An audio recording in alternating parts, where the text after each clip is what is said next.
Muy buenos días, bienvenido a su espacio Panorama Social Iberoamericano, que se transmite por su canal internacional de televisión 24 Horas Noticias, desde nuestra sala de redacción en Santa Fe de Bogotá, en sus programas en emisiones en español especiales dirigidos a Iberoamérica, el Caribe, los Estados Unidos del Norte y Europa Occidental. El 3 de enero del 2026 ocurrió un suceso en Venezuela que marcará para la historia republicana de nuestro país un antes y un después de la forma en cómo los Estados Unidos de Norteamérica, bajo la administración de Donald Trump, invadió el país, ametralló 6 localidades de Venezuela territorialmente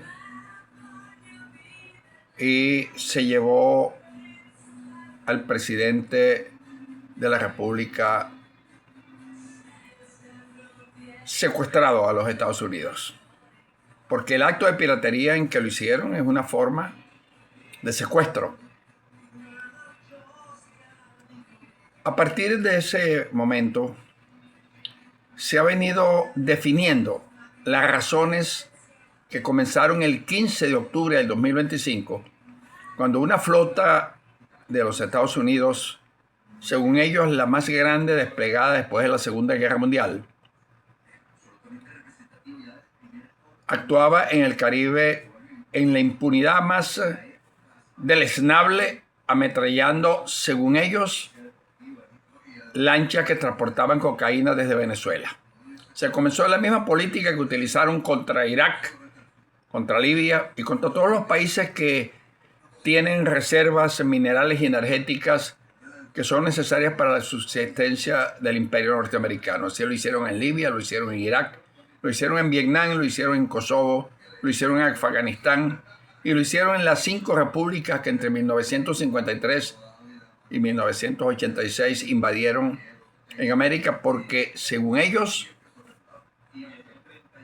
representaban un peligro para los Estados Unidos. Esa misma política se le aplicó a Venezuela, de que éramos un país donde imperaba el narcotráfico, actuaba el cartel de los soles, y eso los motivó a decir que también éramos un peligro para los Estados Unidos. En el día de ayer, en las redes sociales procedentes de los Estados Unidos, apareció unas imágenes y una declaración del presidente Trump con el mapa de Venezuela teñido de la bandera de los Estados Unidos, con el comentario de que estaba pensando anexarlo como el 51 estado de la Unión. En 1830 se desarrolló en Venezuela una asamblea constituyente o un congreso constituyente que separó definitivamente a Venezuela de la República de Colombia, a la cual venía integrada cuando se crea esa gran nación, que fue uno de los grandes proyectos del Libertador. Junto con el Ecuador y la Nueva Granada se crea la República de Colombia. Perduró por 9 años y el general José Antonio de Páez, jefe civil y militar de Venezuela, convoca ese Congreso Constituyente que se desarrolla en Valencia entre el 4 de mayo y el 20 de octubre de ese año de 1830, que nos dicta una constitución. Y se crea el Estado Nacional de Venezuela, que fue el primer nombre del país, y ya una vez liberado de la integración de Colombia, que nos dio personalidad jurídica propia para incorporarnos al Concierto Interamericano de Naciones. En esa constitución se establece en su artículo 2 que la República de Venezuela es irrevocablemente libre e independiente de toda potencia o dominación extranjera, y no es ni será nunca propiedad de persona, familia o país alguno. El presidente de los Estados Unidos valió el poderío militar dirigiendo un imperio en decadencia, lo acaba de demostrar el viaje a China, donde fue sumisamente a solicitar auxilio para ver cómo se desenlaza de la guerra de Irán, que perdió estrepitosamente, y de invitar a la economía china, reconociendo que es la primera economía del mundo en tecnología, en fuerza militar, a que inviertan en los Estados Unidos, país al cual le deben los Estados Unidos 800.000 millones de dólares. Si el pago de sacar al gobierno ilegítimo de Nicolás Maduro conlleva a tratar de convertir a Venezuela en un protectorado norteamericano, está equivocado el presidente de los Estados Unidos. Nuestra tradición histórica, nuestra historia militar, como pueblo, como nación, como república y como Estado, está plasmado en ese artículo 2 de la Constitución y en las otras 24 constituciones que se ha dado al país entre 1830 y 1999. Resulta una agresión verbal a la cual en el país no se le dio la debida respuesta que se tenía que haber dado, sobre todo de las instituciones militares y de una agrupación que se llama el Frente Institucional Militar, que callaron y otorgaron el acto de violación de la soberanía por fuerzas aéreas de los Estados Unidos. No ha habido en el país una respuesta contundente a ese acto bárbaro de agresión contra el país, contra sus gentes, contra su territorio, contra la dignidad de los venezolanos. Quedará para la historia de aquellos que se silenciaron ante los actos de ametrallamiento del territorio de Venezuela y de la capital de la República, donde están en el asiento los restos del libertador Simón Bolívar, que serán castigados por la historia. Y todos sabemos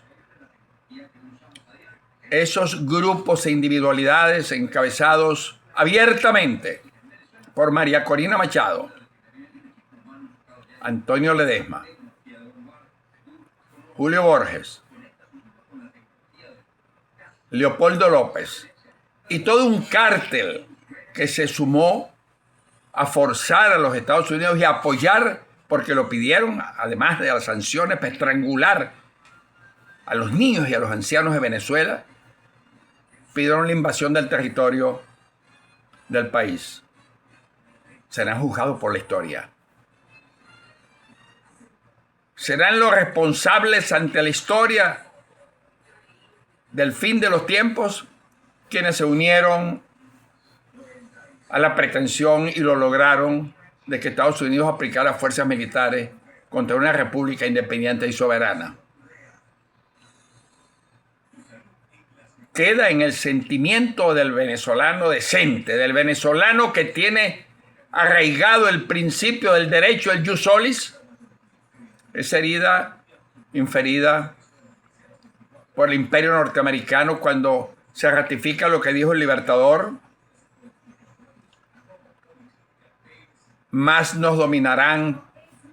por la miseria y la pobreza y la ineducación que por la fuerza. Y lo ratifica el pensamiento del venezolano universal cuando en 1827 en el Congreso Anfitriónico de Panamá dijo estas palabras sabias que perduran en el ambiente y en el ámbito territorial, no solamente de Venezuela, sino de América. Estados Unidos estará condenado a plagarnos de miseria y de pobreza en nombre de su libertad y de su democracia. Venezuela no se vende, presidente Trump. Venezuela es un país que tiene dignidad, pero que sí estamos alertas ante la posición asumida por las Fuerzas Armadas de Venezuela, que no le han dado una explicación al país del por qué, teniendo la capacidad de reacción inmediata de defensa aérea, no se activaron para evitar lo que ocurrió el 3N. El silencio es pecaminoso. El silencio es complicidad. Y mientras el alto mando militar actual no le dé una explicación al país razonada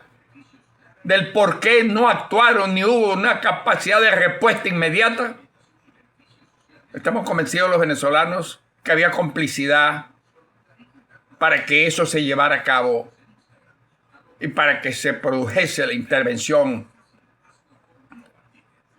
sin responderle a ella con las armas más modernas y la capacidad de reacción misilística y de comunicaciones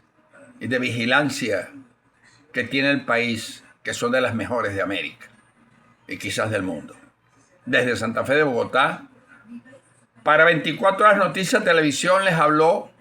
Eduardo Guzmán Pérez, analista político y experto en seguridad e inteligencia nacional.